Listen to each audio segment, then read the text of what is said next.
کہ ان کو کیا کیا چیزوں کی ضرورت ہوتی ہے, ہمیں جو پریشانیاں ہوئی ہیں وہ ان کو پریشانی نہ ہو. اس لیے ان کے لیے ایک بہت اچھی کتاب ہے. میں نے کوشش یہی کی ہے کہ ان لوگوں کو ایسی رہنمائی مل سکے جو تمام معاملات آسانی سے ہو سکیں. ہمارا تعلق چونکہ کینیڈا سے ہے, کینیڈا سے ہندوستان جانا بڑا مشکل تھا کیونکہ ہم پاکستانی ہیں, اس لیے ہم وہاں نہیں جا سکتے تھے, اور وہ لوگ کینیڈا آنا ان کا مشکل تھا, اس لیے شادی ہم نے وہاں ترتیب دی تھی. میرے 2 سفرنامے اور آئے ہیں اور وہ بھی انشاءاللہ کسی وقت آپ کی خدمت میں پیش کی جائیں گی. میں اس کے ساتھ ہی آپ تمام لوگوں کا بھی شکریہ ادا کرتا ہوں, تمام مہمانوں کا بھی اور تمام لوگوں کا بھی. خاص طور پر ہمارے ڈاکٹر ایوب شیخ صاحب تشریف رکھتے ہیں, میں ان کا بھی شکر گزار ہوں. بہت شکریہ. ہماری اگلی کتاب ہے خود نوشت اپنے نواح میں, قمر رضا شہزاد صاحب کی. اس پر بات کرنے کے لیے ہمارے ساتھ یہاں موجود ہیں شکیل جاذب صاحب. میں ان سے گزارش کروں گی کہ مختصر گفتگو کیجیے گا. جی بالکل, مجھے اندازہ ہے کیونکہ میں کافی سارے ٹائم لے چکا ہوں. یہ قمر رضا شہزاد صاحب جن کو آپ سب لوگ جانتے ہیں, کسی تعارف کے محتاج نہیں, باکمال شاعر ہیں. تو شاعر سے تو ہم عموماً شعری مجموعہ ہی ایکسپیکٹ کر رہے ہوتے ہیں, لیکن قمر رضا شہزاد صاحب کی یہ کتاب نثر میں ہے اور یہ ان کی خود نوشت ہے. اور خود نوشت کا ساری خود نوشت نہ سمجھیے, ابھی اس کا حصہ اول ہے, ابھی ان کی باقی زندگی پڑی ہے, باقی زندگی کے بارے میں وہ بعد میں لکھیں گے. تو یہ جی یہ انہوں نے اپنی سوانح کو جو مجھے لگ رہا ہے یہ کتاب پڑھ کے 2 حصوں میں تقسیم کیا ہے. ایک ان کی اپنے بچپن سے اور اپنی سرکاری نوکری اور سرکاری ملازمت کی ریٹائرمنٹ تک کا دورانیہ ہے, اور دوسرا وہ دورانیہ ہے جب وہ سرکار کی قید و بند سے آزاد ہو گئے ہیں اور اپنی آزادانہ زندگی گزار رہے ہیں اور شاعری کر رہے ہیں. اس کی جو داستان ہے وہ ہمیں کچھ عرصے بعد ہمارے سامنے آئے گی. اچھا, اس میں بڑا دلچسپ ان کا انداز رہا ہے گفتگو کا. ظاہر ہے سب لوگ اپنی اپنی حالات جب لکھتے ہیں تو وہ عموماً ایک جیسا ہی لکھتے ہیں, سب کے حالات ایک جیسے ہی رہے ہوتے ہیں کہ اسکول گیا, کالج گیا اور اس کے بعد یہ کام کیا اور وہ کام کیا, پھر شاعری میں کیسے دلچسپی ہوئی.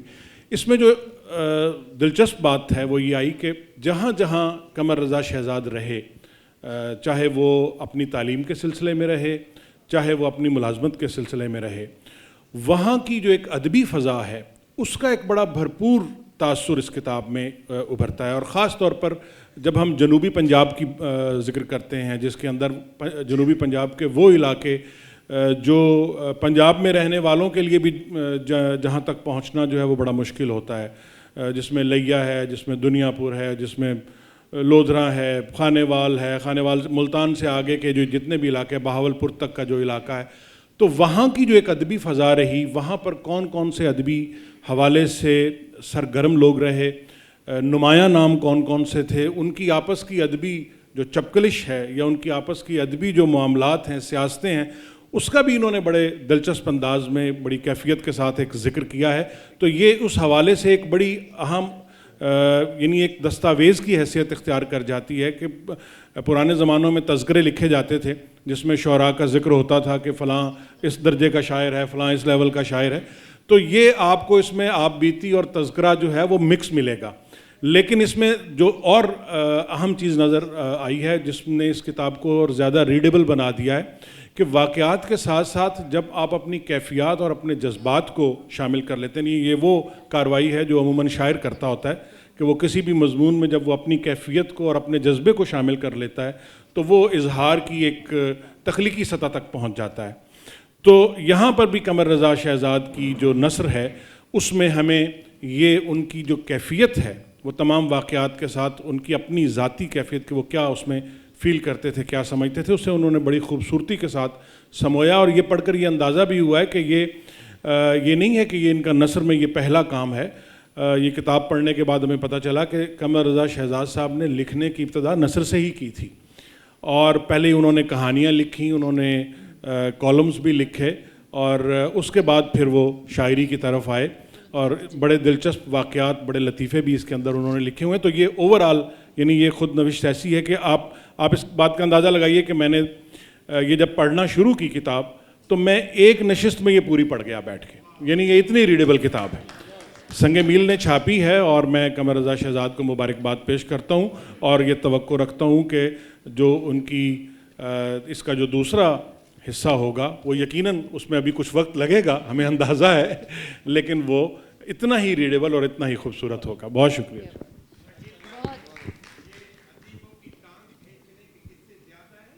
سب ہر طرح کے قصے ہیں. شکریہ جی. میں سب سے پہلے تو میں 1 منٹ صرف بات کروں گا کہ احمد شاہ صاحب اور آرٹس کونسل کے حوالے سے, کہ کتابوں کی تقریب رونمائی کے حوالے سے, کہ بہت سے لوگ جن کی کتابیں شائع ہوتی ہیں یہاں وہ تقریبات ہوتی ہیں یا کم از کم ان لوگوں تک پہنچتی ہیں, تو یہ بہت میں سمجھتا ہوں آرٹس کونسل کا کام ہے. اچھا, میں نثر نگار, واقعی یہ بات درست ہے کہ شروع میں کچھ میں نے نثر لکھی, لیکن میں نے کوئی نثر نگار نہیں تھا, کیونکہ اس کے لیے ٹائم بہت چاہیے اور آدمی کو کنسنٹریٹ ہونا چاہیے کسی جگہ. تو خواہش ضرور رہی ہے کہ فکشن رائٹر میں ہوتا. تو یہ نثر کا جو بنیادی میں سمجھتا ہوں, اگر مجھے کسی نے انسینٹو یا جو محرک بنایا نا ان کا, تو وہ ہیں ڈاکٹر آصف فرخی. آصف فرخی سے میری محبت کا تعلق تھا. تو میں نے ایک جگہ جو ہے کہیں سوشل میڈیا پہ کچھ واقعات لکھے, تو انہوں نے مجھے کہا کہ یار تم اس کو قلم بند کیوں نہیں کرتے باقاعدگی سے, تم نے اتنے اچھے واقعات لکھے ہیں اور اس خطے کے حوالے سے ہم جاننا چاہتے ہیں کہ یار آپ اس کو کریں, مکمل کریں.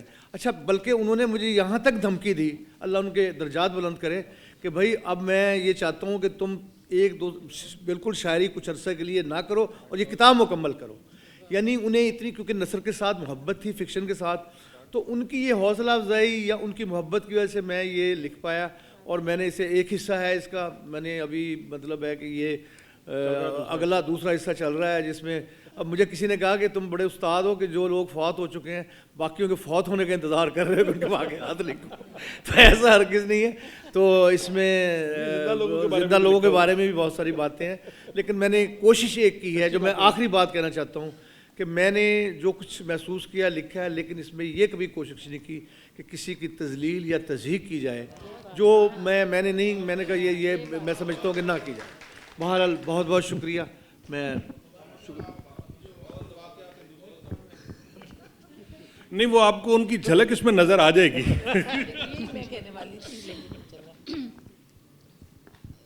اس کو یہیں رکھیے. اب ہماری اگلی کتاب ہے سارے رنگ محبت کے, شعری مجموعہ ہے یہ بھی, شبیر نازش کا, اور اس پر بات کریں گے فہیم شناس کاظمی. مائک دیجیے گا ان کو.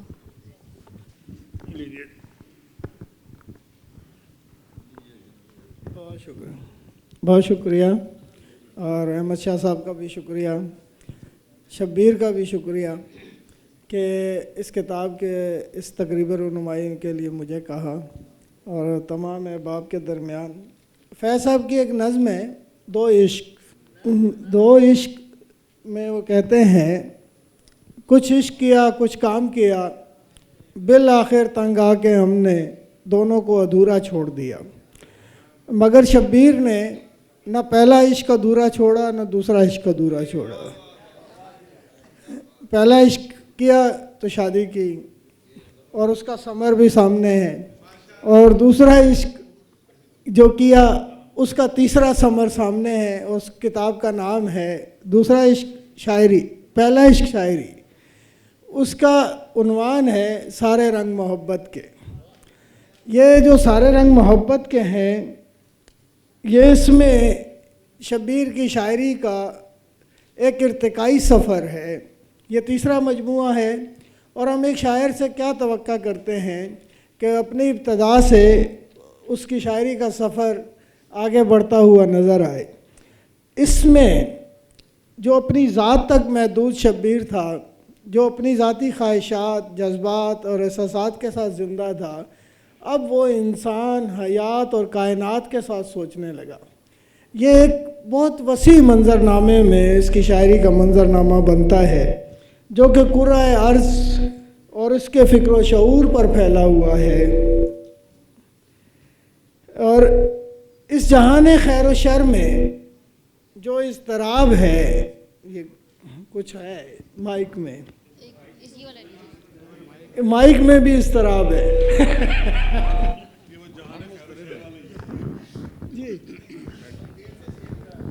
جی